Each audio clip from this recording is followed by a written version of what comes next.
Hello everybody, good evening and welcome to the United Stands. And have we got some big Manchester United transfer news for you? It's coming in from Fabrizio Romano. It's a player you've probably never heard of, but it's a player I did a watch-along for on That's Football. We've literally watched 90 minutes of this lad just a couple of months ago when Salzburg played Lask, and we had exclusive rights. And everyone was like, why are you doing an Austrian League watch-along? And now it all makes sense. Or is it just a coincidence? This is what we'll be talking about at the start of the show. Exclusive Manchester United add Nene Dorgeles from Salzburg to their list of options for the January transfer window. This is coming in from Fabrizio Romano. We'll talk about him, and I'll tell you what I thought of him doing a 90-minute watch-along with some of you lot. We'll talk about that. Also, is Marcus Rashford facing a snub from AC Milan as they prioritise Kyle Walker, a Preston right back with pace?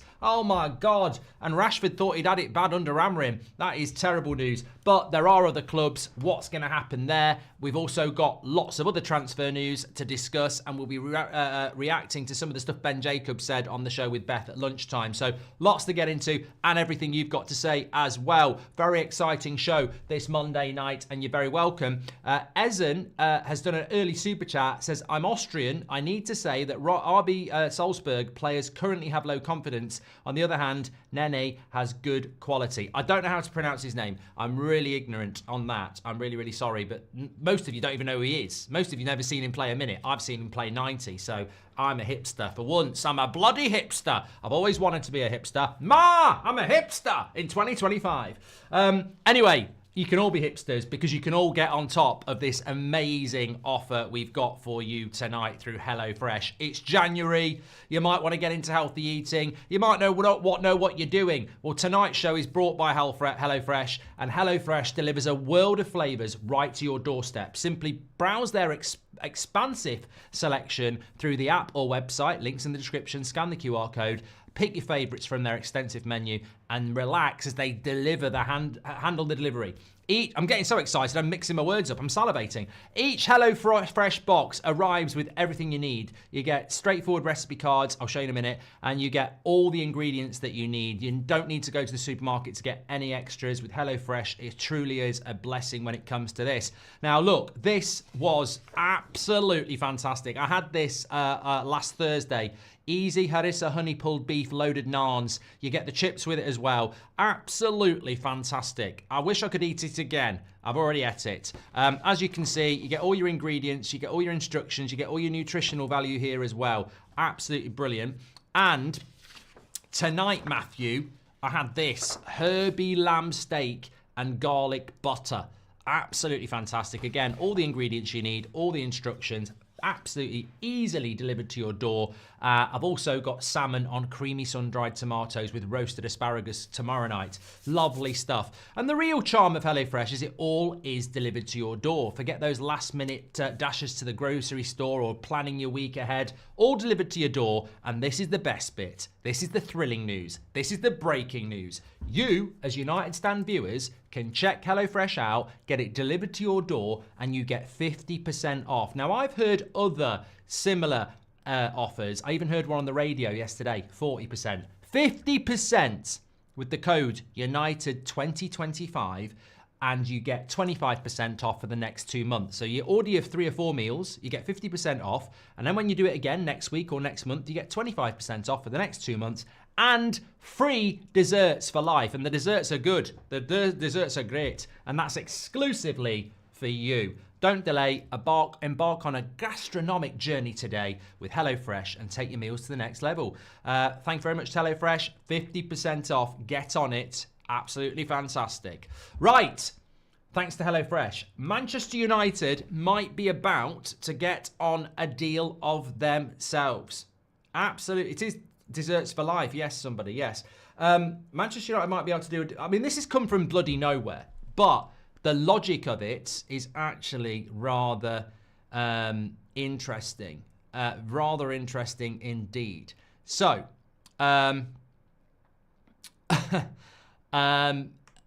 Yeah, I mean, I'm reading some of the comments on this. So let me read this back again. Exclusive, Manchester United have added Nene Dorgeles from Salzburg to their list of options for January. This is coming in from Fabrizio. Malian winger, monitored by the club, and initial talks to be informed on the price and the package. So we're in talks with Salzburg for this player. Now, there's a lot of people out there saying, you know, where are all the hipsters from TikTok telling us that they've been wanking over him for the last 78 games and have seen every game he's played since under sixes. Not my words, the words of people on Twitter. The hilarious thing about this is I would never describe my analysis of, obscure players as I've watched them play, but actually have got 4K video evidence. Go to That's Football 2 months ago, Salzburg versus Lask. We actually had the footage of the game and showed it for the whole entirety of the game. So if you want to go and watch this player, he's playing in that game, right side of the attack. Got to be honest, didn't jump out at me. There were some players in that team. I forget, is it Gorath or someone like that? He's a holding midfielder. Glock, attacking midfielder. They had Canate up front. They had a good centre-back. There's a full-back they've got. The lad who scored the goal on the other side of the attack looked good. He didn't stand out to me. He didn't stand out to me in that game. But I'll tell you what this deal's all about. I'll tell you what it's all about if you want, if you really, really want. This deal is about Fivel. This is about our new director of football elect. Fivel was always going to do this.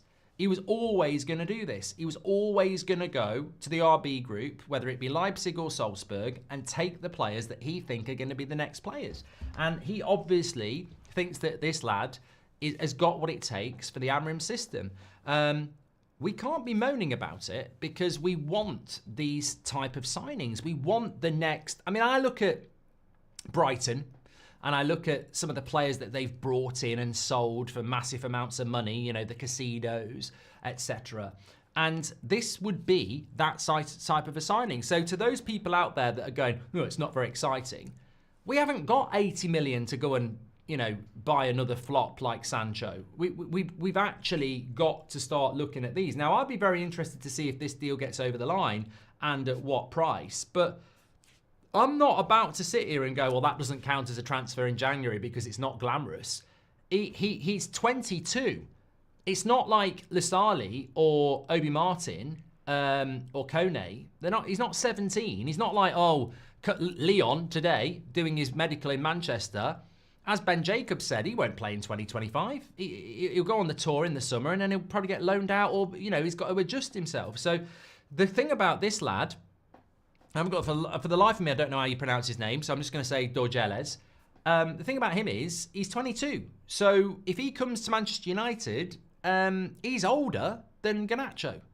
So he's older than Collier. Like, he's a player that's got to come straight into the team. Now, what I saw of him in that game and what I saw of Salzburg in that game, and I do agree with the comment that Ersan Schild said, is that they don't look very confident, Salzburg. They look a little bit too young, a lot of their team. I don't know how they're doing now, but I watched them against Lask. They had loads of the ball and got done. They lost 2-1, I think, if I remember correctly. But technically very good. They play really good football and they're very, very, very young. So, yeah, but looking at him, I would say, and I don't like doing comparisons, but he played right side of the attack and they had a front three. The lad on the left looked a bit better and he scored a goal from what I remember. And I think his name was Mao or something like that. Someone in the chat will tell me. He plays on the right. You can go and watch this on That's Football. I'll pop the link in after the show. He plays on the right of the attack. So when you're watching it, I wasn't really commentating on it, but he's on the right of the attack. Kanate's up front and there's a left-hand sided player. Tidy, makes good runs. Not dissimilar to Ahmad in the sense of low centre of gravity, you know, wants the ball into feet, nice little layoffs and quick around the ground. And that leads me to go, well, hold on. If I look in this United side, and the closest I can, and he's not like Ahmad. Like, I'm not saying he plays the way that Ahmad does, but the closest we've got to him from what I saw in that 90 minutes, and I'm not going to say any more than that because there'll be people doing YouTube clips. I've watched him for 90 minutes. In that 90 minutes game, and I've only seen him once, and I think you're better off watching that game for 90 minutes than going on YouTube for clips. Go and watch it on That's Football. And I reckon you'll say the same thing as me tomorrow. I'm saying it today. The closest we've got in our team to him is Ahmad in relation to pace, centre of gravity, laying the ball off, and he can dribble with it. Well, hello, if you wanted a player to play in behind the striker at Man United, who would you say is the best person doing that at United at the moment? It is Ahmad. So if you could have two Ahmads, if you could have two of anybody, who would you have? I'd have two Ahmads. So maybe it's not a bad idea that the closest I can think he plays like is Ahmad, and we're looking at him. Now, this will be because of Favel, who is obviously our temporary director of football or something, and he may well be getting it permanently as per reports last week. We know he's going to bring in these types of players. I think the interesting thing is going to be is, can we do a deal with Salzburg, and how many of these deals can we do with Salzburg? Because remember, Klopp is involved with the RB group as well now. So it's not easy because you've identified a player to get them. I think his price tag will be interesting. It won't be silly. It really won't be silly. Salzburg don't sell for ridiculous money. So be interesting. And also, he's not tearing it up where he is. He'd be the sort of player that hopefully Favel has looked at and gone, get him. His potential is really good and he won't cost too much money. Why Garnacho isn't getting credit for coming back, says Hurtful Replies. Well, I did a video on that earlier on. Why doesn't YouTube alert me when you are live, Mark, says Khalid? I don't know. I don't work for YouTube. But you know we're live every night at 8 o'clock. I'm super excited about these kind of signings, but I'm worried about the lack of patience of our fan base these days, says Sean. Mark's Dialite coach working overtime since Kvaratskhelia, says Parker. He's a pacey winger at 5'9" that can also play as a 9 with a very high work ethic. Very good technically, says Abraham. And as I said, I've only seen him play one game. And you can tonight go and watch him play for 90 minutes as well on That's Football. But from what I've seen of him, the closest we have to a player that is like that is Ahmad. And we definitely, if you look at the way that Amorim played with Sporting, we definitely need quick, technical, pacey, sorry, I've already said pacey, quick, technical dribblers who work hard. That's what we need, and that's what he is. So whether he can do it in the Premier League, whether he'll be a success, well, look, this is what Favel's job is. Greg Donald, welcome to the Members Club. Thank you. Thank you very much, Abraham, for your comment as well. Being from Mali, says Alpha, I watch him often. He's two-footed, he's very fast and skillful, but he's also very raw. Unlike Kone, though, he has played Champions League football, and he's a starter for our national team. There you go. Malin to Villa and Rashford to Dortmund. If you want to laugh, watch Martin Keown getting absolutely sat down by Simon Jordan after yesterday's game, says Ross McRae, magician. Thank you very much for that. We're going to talk about Rashford in a moment. So if you've tuned in a little bit late, I don't propose to do anything more than discuss that far because nobody is going to be able to tell us loads about this lad. But exclusive from Fabrizio Romano about an hour ago, Man United have added Dorgeles from Salzburg to their list of options for January/the summer.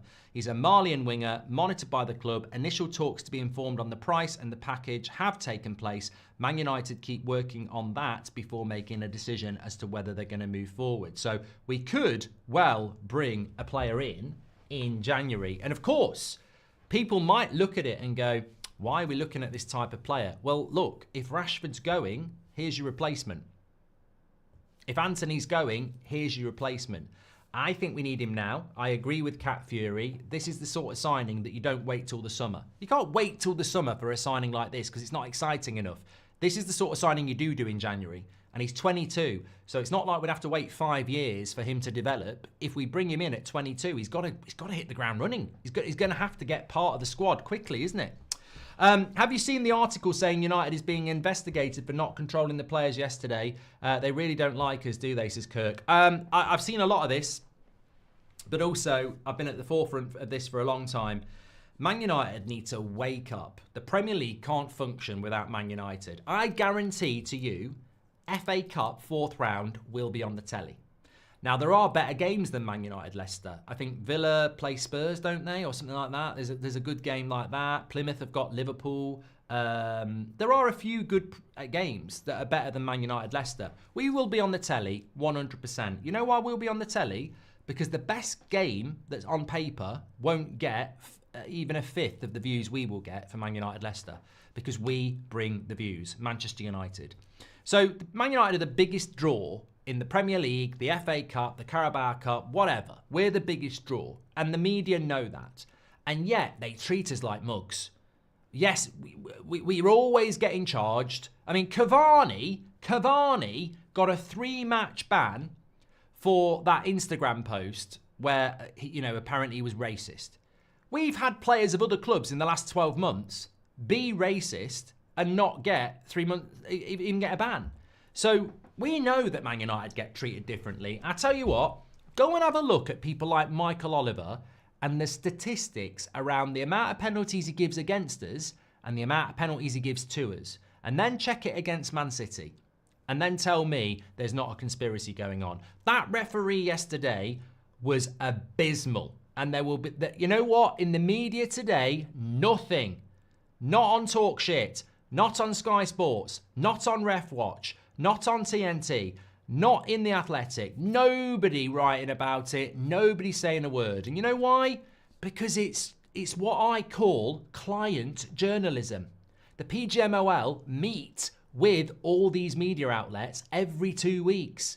They're all mates. They're all going, please don't say anything. Can you remember? Remember when Liverpool's goal that was offside against Spurs that wasn't offside? And in the first sort of 12 hours afterwards, you had Neville, Carragher, match of the day. What a disgrace. What a disgrace. It's a joke. It's a joke. On the Monday, but 24 hours later, they were taking a pop at Liverpool because Liverpool was saying we're going to take legal action. Because somebody had picked the bloody phone up and gone, hey, hold on a minute. We're Sky Sports here. We get on with PGMOL. We can't be doing that. Man United need to grow a pair on this. If we're going to get charged for any bad behaviour against Arsenal, that is an absolute joke. Now, I'm not saying that we didn't barge Havertz after the goal on the penalty. I thought it was brilliant because he's a cheating shithouse, like Harry Maguire said. You can't punish the people who do the little things because the big people are your mates. You can't punish Man United for how they behaved in a game where they were being suppressed and biased. You can't punish Manchester United and let the guy who caused it all off. And the guy who caused it all is that referee. And he'll be refereeing this weekend. In fact, I'm waiting for the Premier League fixtures because I guarantee he's going to get a bloody game. And that's what the media and the PGMOL think of Man United. Yes, we're just going to continue doing it to you. Up yours, up yours, up yours. And this is another accusation at INEOS. Grow a fucking pair and start defending this football club. Because I don't like Liverpool and I don't like Arsenal. But when they've had issues with the PGMOL, they've gone public. They've threatened to go legal. And Man United just go, well, we're not going to say anything because we might get another charge. Absolutely get in on them. I've had enough of it. Yesterday was an absolute disgrace. And we won. And we're still bloody talking about it. It's not good enough. And can I just say about that as well?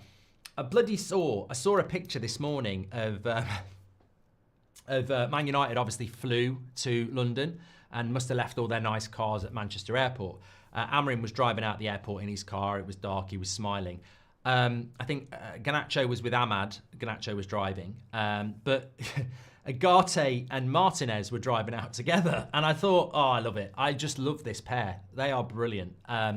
They are absolutely brilliant. And I realised my hand movements and pair there probably weren't the best. That might get clipped. But the point is, I love this pair. They're brilliant. And the fact that they obviously get on really, really well, and they're driving out together. When Odegaard missed the penalty, Havertz runs to get the rebound. Martinez gives him a right old shove in a 50-50. And then Agate runs in. There's not even a ball there and gives him a shove as well. And I just thought, if the FA are going to have a go at us for that, they are a bunch of prats. I mean, what are you going to cite? Oh, you shoved Havertz a little bit. You shoulder barged him. You've got to control your players. Mate, control your players. When Delo got booked for the first foul, and it was a foul, Gabriel was there. He'd have beaten bloody Usain Bolt across 50 metres. He was there. He's not the captain. He's a bloody centre-back. So why would we get in trouble for not controlling our players when Arsenal players swarmed the referee about 50 times in 90 minutes? And Man City have been swarming the referee for 5 years. That's directly against your guidelines. Only person talking to the referee is meant to be the bloody captain. And our captain gets fucking booked every time he talks to the bloody referee. How many times has Bruno Fernandes been booked for talking to the referee? Yeah, Arsenal and Man City, they can swarm the referee, but in their rules, it says you can't do that and you'll get booked for it. So, you know what? Shut up, prats. Absolute idiots. Anyway, you set me off. Well done. Right, let's talk about... so, look, Rashford. Let's talk about Rashford next. From one extreme to another, I genuinely don't get what this is all about, but it's been reported loads. Apparently, because of Brexit or something like that, AC Milan can only register one more foreign or British player. I don't know what it is. And they want Kyle Walker. So they want Rashford and they want Walker, but they can only register one. And they'd rather register Kyle Walker. I mean, look, Rashford's had a tough time over the last 12 months, over the last 6 weeks. But I don't think anything is as low. You know, getting dropped for the Manchester derby, you know, quite embarrassing, I suppose. But that happened to Garnacho as well. Not being picked ever since. Amorim's been talking about him in the press conferences, basically saying he's not putting enough work in training. So it's all, you know, it's not great for Rashford, is it? You know, let's be fair. It's not great that he's, you know, had that sort of accused at him. But none of it can compare to the fact that Milan are going to choose Kyle Walker over you. I mean, literally, a Preston North End right back with a nitro boost being picked over Marcus Rashford. It's just incredible. I mean, I know a lot of you would probably say, well, you can't blame them. I'd go for Kyle Walker over Marcus Rashford. Absolute nonsense. Absolute nonsense. I mean, how old is Kyle Walker, by the way? How old is he? I mean, he's got to be about 32. I'd say he's 32. 34! He'll be 35 in May. Oh my God. Marcus Rashford's 27. 27 goal scorer. He'll tear it up in the Italian league, and you're going for a 34-year-old Preston North End right back with a nitro boost. Ondale, ondale. I mean, what the fuck? What the hell? I mean, that is... AC Milan deserve to get relegated if they're going to make a decision like that. Kyle Walker over Marcus Rashford. I mean, that is the biscuit. I would imagine, actually, what this is all about is money. I imagine Kyle Walker's probably going to be a little bit cheaper. But, yeah. Sully says, well, that's good for Rashford. He's not as good as he thinks. Oh, God. Mate, I'm taking Marcus Rashford every day of the week over Kyle Walker. Apparently, Dortmund might be the team where he goes now because Malan's going to go to Villa. I mean, look, Dortmund's gain will be Milan's loss. I mean, I've never agreed with Rashford. I've never agreed with people saying he's no good. I think there's a good player there. Rashford and Martial were two of my favourite players once upon a time. We definitely need to part ways with Rashford, but I'll never stop saying this. Manchester United and the entourage around him ruined him. That's why he needs to leave Manchester United. If you'd have said to me at 27, Rashford would be leaving United and he'd have been shit for the last 6 months, I'd have said, you're having a laugh. If you'd have said that to me 5 years ago, I'd have said, you're having a laugh. What's happened to him? I actually said a couple of years ago, I thought he could win a Ballon d'Or. I think he had all the ingredients to do it. So I will never be somebody that sits here and goes, Rashford's a crap footballer. I know some of you think he is. I don't. I think there's a good footballer there who's been infected by a badly run football club who protected him too much and spoiled him, and an entourage that's never been honest with him and hasn't protected him and developed him either. I think a fresh start, he could still be a good player. And you know, if I was AC Milan, I can't believe you'd go for Kyle Walker over Marcus Rashford. But it will be somebody's benefit. I just hope this is not going to dry up, because last week there was more clubs than Tiger Woods going for him. This week, the golf basket might be looking a bit empty. So I just hope there are plenty in there, because apparently Barcelona would like him but don't have the ability to do the deal. So that's them out. Juventus have gone very quiet. They're looking at Moani, player that we're meant to be getting. AC Milan might be pulling out, and then suddenly he's never going to go to Monaco or Saudi or Galatasaray. So you are sort of left with Dortmund because we're not going to give him to a Premier League club. So, yeah, he needs to go. But where he's going to go, we'll have to wait and see. Have you looked at Pepe from PSV, says Connor. Do we have any insight on how referees work, says John. I've got no insight at all. Marcus says, I can't stand Dortmund. They continue to bend us over. All about opinions, but I'd take 45 to 50 million plus a sell-on for Garnacho all day long, says Sean. Too inconsistent and a decent chunk of change from an Amorim signing. I did the video on Garnacho earlier, so I don't intend to dwell on it too much unless we get a real landslide of Garnacho comments. But what I would say, Sean, because you have done a super chat, is we did do a video earlier on this, and I knew there'd be people that would take 50 million for Garnacho, and I don't have a problem with it. I knew there would be. But for me, all I'm saying is he's still 20. He's still got loads of potential, and we shouldn't be a selling club. And we'd only be selling him to get money in because the Glazers have brokers. We wouldn't. Man United don't need to sell players like Garnacho. The only reason we'd be doing it is because we're desperate for cash, and I don't ever want us to be a club that sells for money because we're desperate. And also, since he's been dropped, what more do you want from him?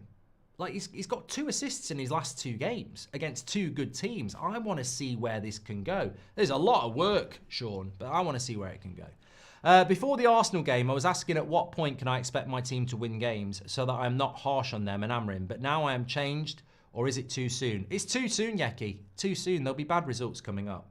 I mean, I haven't looked at the next few games, but should beat Southampton on Thursday. Brighton worry me next Sunday. You know, we're still vulnerable. We're still a team that you can get at. Mark, nothing about the bad calls either. You're 100% right, says Kirk. Apparently YouTube will be adding an option for sports streamers where you can watch games with them. Would you do that in the future, says Ji Sung Park. Apparently YouTube will be adding an option for sports streamers where you can watch games with them. I would love to do that. I think it would be great to do that, but we're not going to get Premier League rights, are we? Anytime soon. So, yeah. Arsenal fans are in meltdown and they're demanding they sign Gyökeres, says Ryan Lord. Great watch here from New Zealand, says Matthew James. If Casemiro grabbed someone by the throat like Havertz did to Agate, Casemiro would be banned for life. It's a complete farce, says Brandon. Gullet could be our Odegaard, says Baron. And you know, after watching De Ligt yesterday, I remember when we signed him and he was called a lightweight centre-half, says Khalid. I remember saying De Ligt was a fantastic signing. Agate was a fantastic signing. I didn't really know about Mazraoui, but I was like, let's see what happens. Same with Xerxes. Yoro was exciting. You know, I think most of us were willing to, you know, breaking news, back our new signings. It just amazes me how many people were writing Agate off and De Ligt off after a couple of games.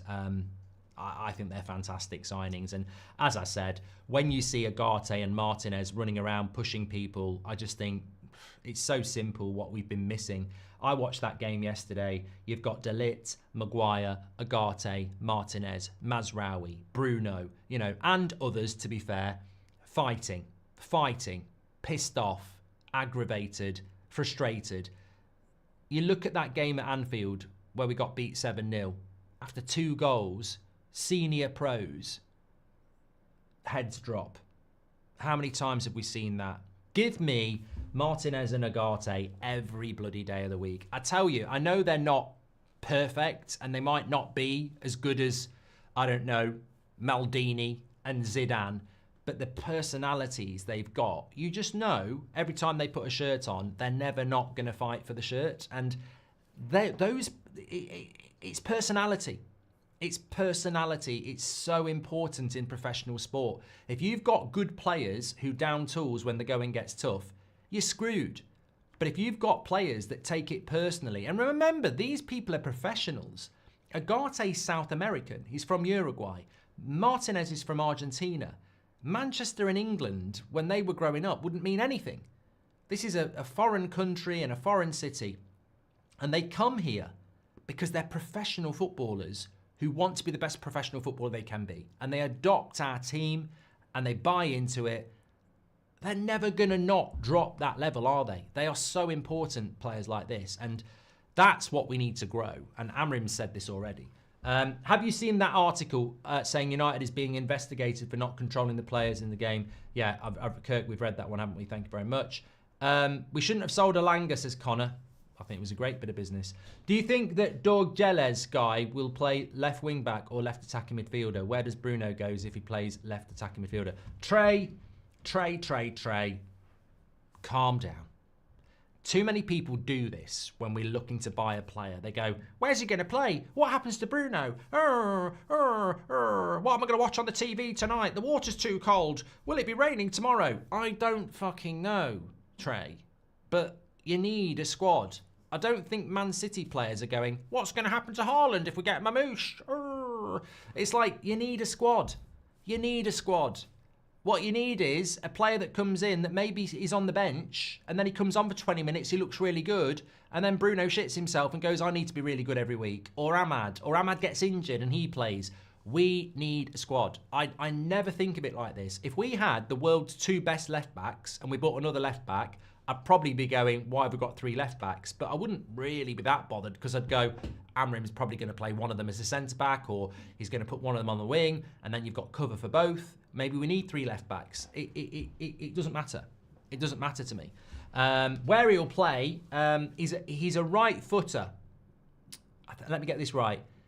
He plays off the left, but he's a right footer. Funnily enough, if you go and watch that game on That's Football, I think I got it wrong. I think he is on the left on that game, and the goal scorer's on the right.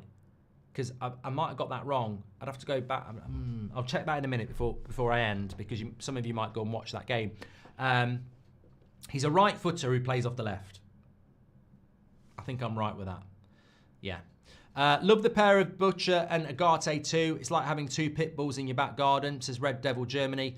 Yechi says, I could be in the minority, but I think that if Garnacho has a bad attitude, he's still young and can be changed or handled well, because if put in the right mindset, I see him as being a really good player for us, says Yechi. Look, if Garnacho doesn't have the personality and he doesn't have the character, take the money. Even I will agree with that. Take the money. But I think he's reacted, you know I'm a fan of his, and I think he's reacted well in the last 2 games against really good opposition. And as I said on the video I did about Garnacho, I would like to see him and Xerxes stay at Manchester United till the summer, and then we can reassess it from there. There's a few comments coming in from Bruno. I'm just going to skirt over these as well.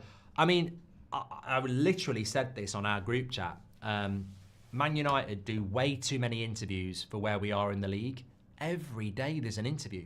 And I know we're Man United, but this feeds into it, isn't it? Everybody wants to listen to Man United, whether it's our manager, whether it's our players. We're always doing interviews, and we need, I love listening to the interviews, but actually I'd rather we did less and focused on the team. But Sky wants an interview. Everybody wants an interview, and then they want to slag us off as well. Bruno said this about the team mentality. We need this energy, this resilience, and everything against every club. We can't look at names, we can't look at badges, we can't look at the table.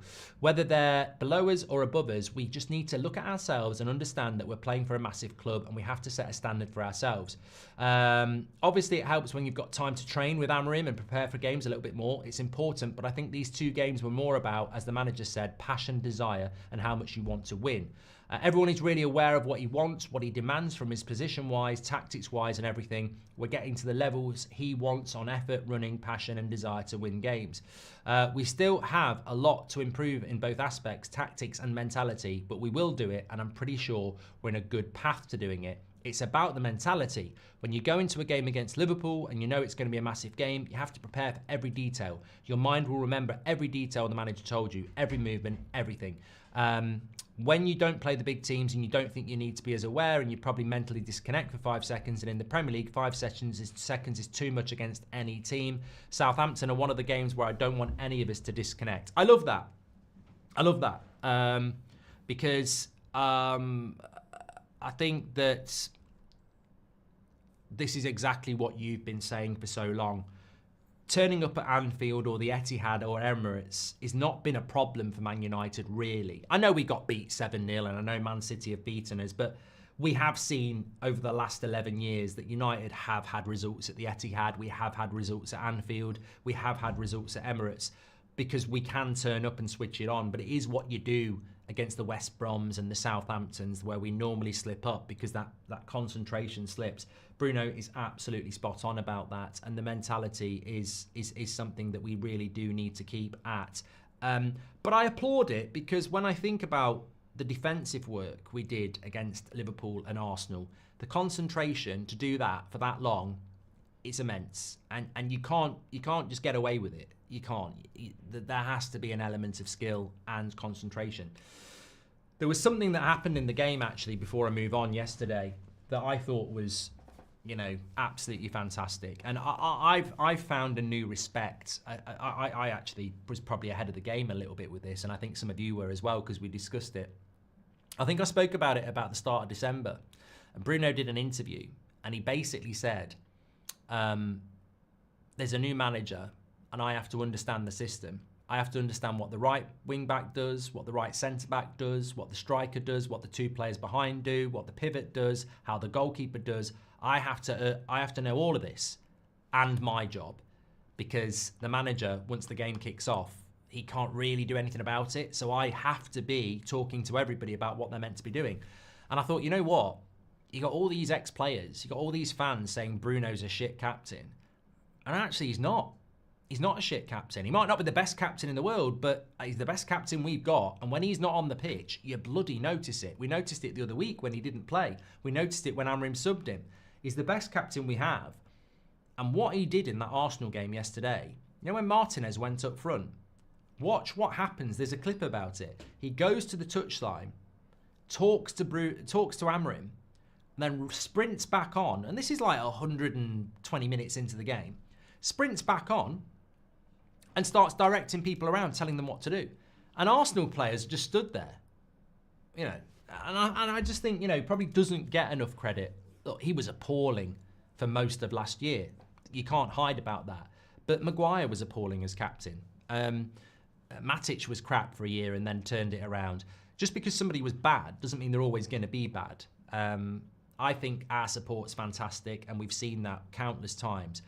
I think we've heard our away fans sing, "You're not fit to wear the shirt" at some of these players, and they weren't. But it's never personal, and it's never permanent.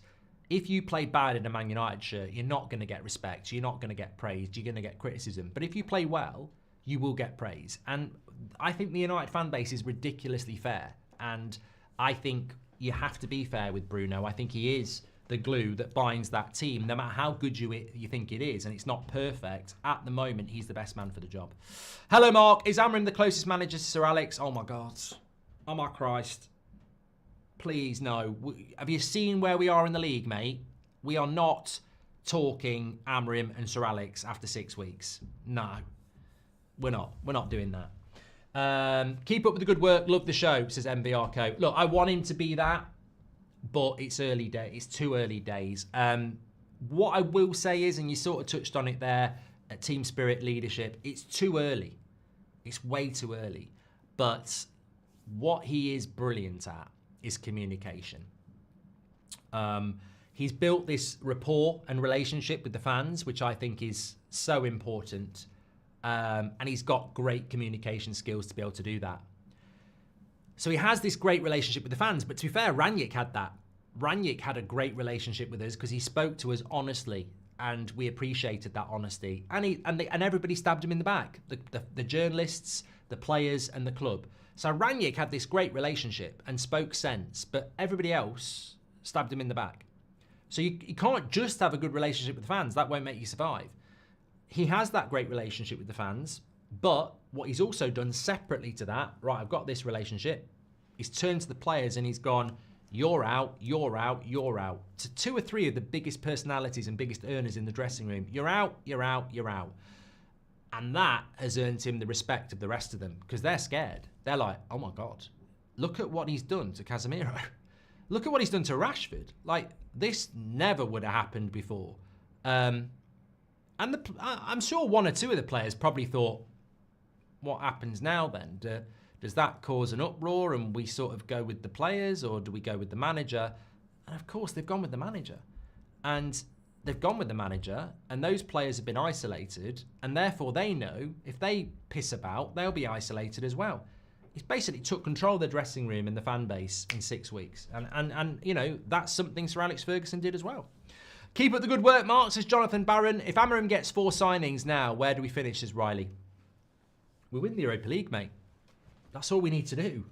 I don't really care where we finish in the league, because as long as we finish in the top half, I think there'll be an asterisk next to it. If we finish 9th and people try and go, embarrassing, Amorim finished 9th, every United fan will go, inherited a fucking mess at the end of November.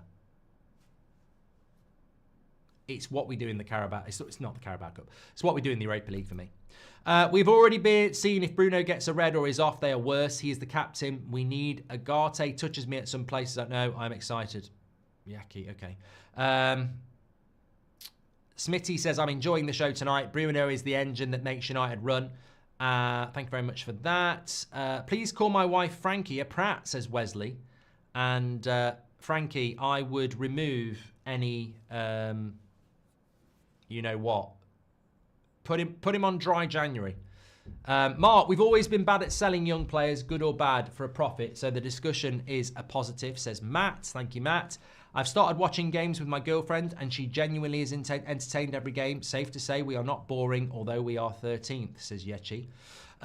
And Barry says, off topic, maybe INEOS want United to fall so low that a Super League looks so luxurious to United fans. We promised 500 million spending budget, so we jump on board without protesting, says Barry. If INEOS think that, they are prats. I mean, the Super League is a terrible idea anyway, morally, but the big problem Liverpool and Man United fans have with the Super League is that the Super League removes the European Cup. And the European Cup, to Manchester United, and Liverpool fans to be fair, but to Manchester United fans, the European Cup is the holy grail of what this football club is. So Matt Busby set off on a journey when the European Cup was new and believed in it. And it was Munich on the way back from the European Cup that we had that tragedy. And then it was 10 years later in 68 when we finally won it. The European Cup is so intrinsically linked to Manchester United. No Man United fan is going to sit there and go, yeah, let's go in the Super League for £500 million a year so we can buy a load of players and be mercenary. It doesn't matter. There is nothing INEOS can do to ever make Man United fans want to turn their back on the European Cup to go in a Super League. You may as well rip up everything we are. And you can't change it. We wouldn't do it. Could be in the minority. Okay, we've done that one. Thank you very much. Right, I want to go through some of the stuff. Cheers to everyone, says Yeki. Off topic, but Collier really impressed me yesterday, says Landon. Really looks like he's growing. Look, I said this in the match reaction. I'm glad you've said that. I like Collier. I said this in the summer. I've seen enough of Collier way before this season started. His height, technicality, speed across the ground, strength. I think he's got all the attributes required to be a Manchester United player. And it was a shame that it sort of fell off very, very quickly because he came on at half-time at Old Trafford, didn't he? And it was the third game of the season in August. And then I think he got injured for a bit. I don't know what happened, but he wasn't on the bench a lot, etc. He's 21. Like, he was 21 last week. So he's not like he's 17. You know, Mainu's 18. Is it Mainu 18 or 19? He's like 2 years younger than Mainu. He's older than Garnacho. So when we think about Collier, he's almost a little bit like McTominay. You see it, you think he's a teenager, and he's not. He's 21 now. So he's ready, is what I'm trying to say. It's the same as this lad we're going to bring in from Salzburg, potentially. He's 22. They're not, you know, Collier and him, if they're there to be used. So, you know, I'm glad you said that because I like him. Desiree says, with Mendes, Nacho, Edison, Atalanta and Osimhen will be a challenger for Premier League next season. And Abraham says, watch it back. The red card Delo received happens after Rasmus lost possession with a terrible touch. Do you think he'll be good enough to be the 9? No, mate. Right, first of all, you're stretching. You're reaching.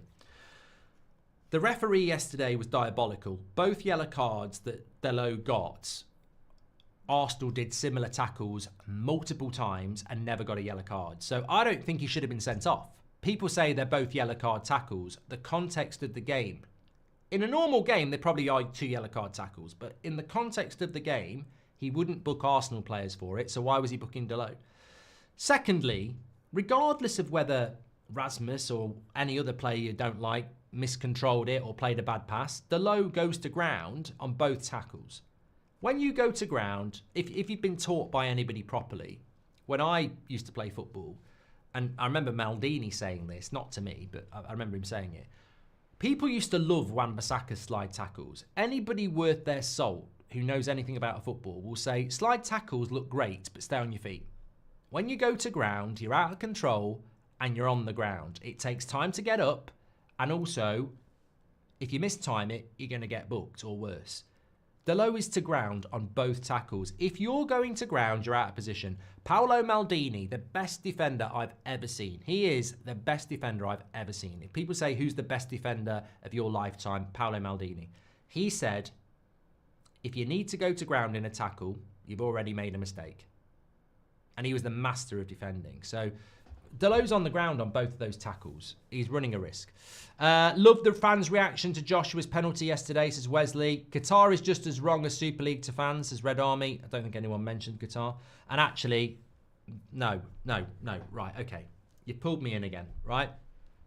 So, Qatar buying Manchester United, clearing the debt and removing the people that have shat all over our football club for 20 years is worse than going into a Super League with those people who've destroyed our club for 20 years, who are basically destroying our history and what happened with the Busby Babes. Yeah, mate, they're really comparable. I wouldn't be going saying that in public. Fucking idiot. From Utah, USA, love the show. Just want to understand why we can't get Musiala, Wirtz or Davis. Yeah. Can somebody tell Chandler what's been going on at United for the last 20 years and why we can't buy some of the world's best players? Love. Okay, right. I want to talk about Ben Jacobs because he was on. You can watch the full interview, which we had at lunchtime, Beth and Ben, B&B. And this is just some of the stuff he had to say that, you know, I wanted to just sort of react to, really. Basically said that Dortmund, Pletty has said that Dortmund are still in the race for Rashford, and there was a personal meeting last week. Difficult deal to do. I'm not worried about the Rashford deal yet, but it looks like there's a few people starting to pull out and say we can't do the deal. But some of the stuff around Kobe Mainoo, Ben Jacobs said, I don't think we're talking about a greedy player wanting 200k a week. The perspective of most players when they renew is an increase naturally, but also potentially a slider or further incremental increases. An incentive-driven structure is what this new regime is offering. And I think that's absolutely fine. Also said, the big one for me was that Victor Osimhen is seen as the dream move for Man United, according to Ben Jacobs. However, financially, it's difficult, even with his new release clause. No chance in January. I think that's a fair assumption. I don't think that's going to shock anybody. Kobe Mainoo wants to stay at Man United, and the player will give priority to a new contract. I think that's going to happen. Tyler Dibbling is a target for Man United and Newcastle. They feel he's got bags of potential. Again, I don't think we'd do that in the summer. Casemiro to Saudi isn't advanced, as some recent reports say, says Ben Jacobs. I think that's going to happen. As I said, Laurie Whitwell mentioned it last night. We had information about it Saturday night. I don't think it's as advanced as some people are saying, but I definitely think that that's where he's going to end up. And as we've said before, it's the 13th of January.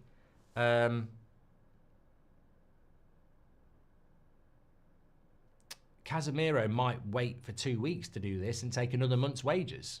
I mean, let's be honest, if you're going to the Saudi League, it's not like you're in a rush because you're fighting for the Premier League or the Champions League.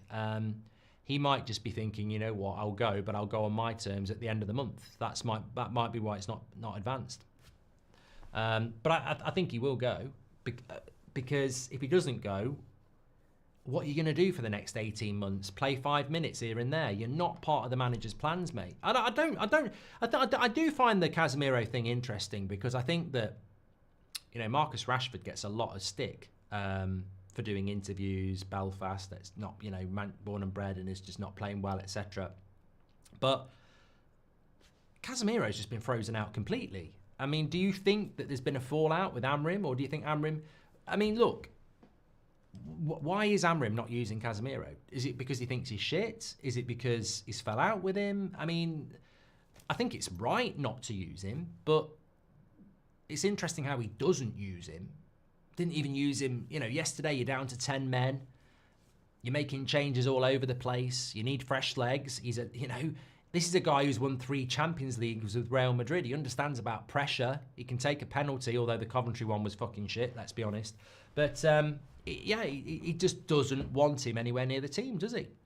I know it's only early doors, says MVRco, about how the team is fighting for each other and the resilience. That's all Amorim's work. If INEOS clear the deadwood, better days for Man United to come. Oh, yeah, absolutely spot on. I think, you know, it's one of those, isn't it? It's almost like, you know, you give an architect some breadsticks and he builds a bloody masterpiece, and you think, imagine what he could build if you gave him proper bricks and tiles and everything. And I do feel like that with Amorim at the moment. He's producing. I mean, we've won at the Etihad, we've won at the Emirates, and we've drawn at Anfield in the last month. And you know, I was on the video with Robbie this morning on his channel, and he was saying, you know, I know we lost, but really it was a draw. And I thought, well, it's a cup game. It wasn't a draw. There is no draw. You're out, and we're through. Like, it's a win. The rules are it goes to penalties, and we won. It's part of the game.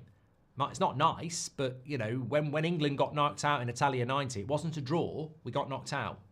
When we lost the final in 96 to Germany, semi-final again, sorry, we lost. We didn't draw.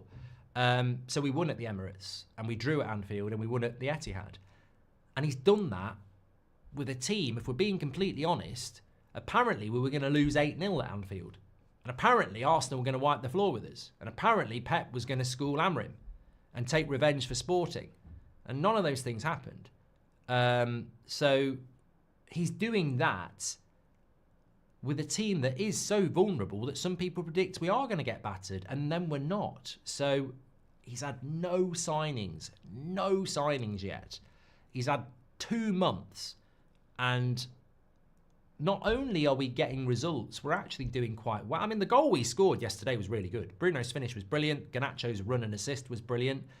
Not enough of it, if I'm being honest, but we did play a lot of the game with 10 men, and we were playing against 12. I actually thank INEOS for Amorim, because I remember who was next during Ten Hag's last days, thinking it might have been Southgate, says Yechi. Yeah, we don't want that. Who do you think will be the first signing, says Paulie? Who was Ten Hag's first signing? Don't tell me. It wasn't Martinez. Was it Malacia? Certainly wasn't Anthony or Casemiro. Eriksen came in late. Malacia. It must have been Malacia. Anthony and Casemiro were at the back end. Desperation. Eriksen should have been the first because he was a free transfer, but I think there was a delay on that. I think it was Malacia, wasn't it? A lot of people saying Malacia. Yeah, it was. It should have been Eriksen because he was a free agent, but I remember it took bloody ages to sign him, didn't it? I can't remember why. It wasn't Onana. Onana was a year later, mate. Bloody hell.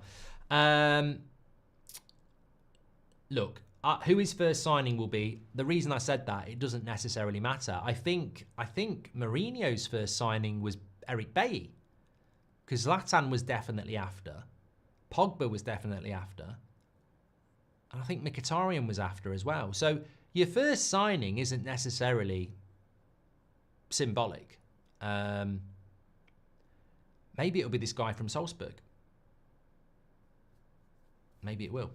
Talking of which, if you want to be a little bit more in depth and you don't want to go on YouTube or listen to some hipster on TikTok, you could actually watch this lad, Dorgeles, with me on That's Football, but 2 months ago, because we had the footage of Salzburg versus Lask, and he played in that game off the left-hand side.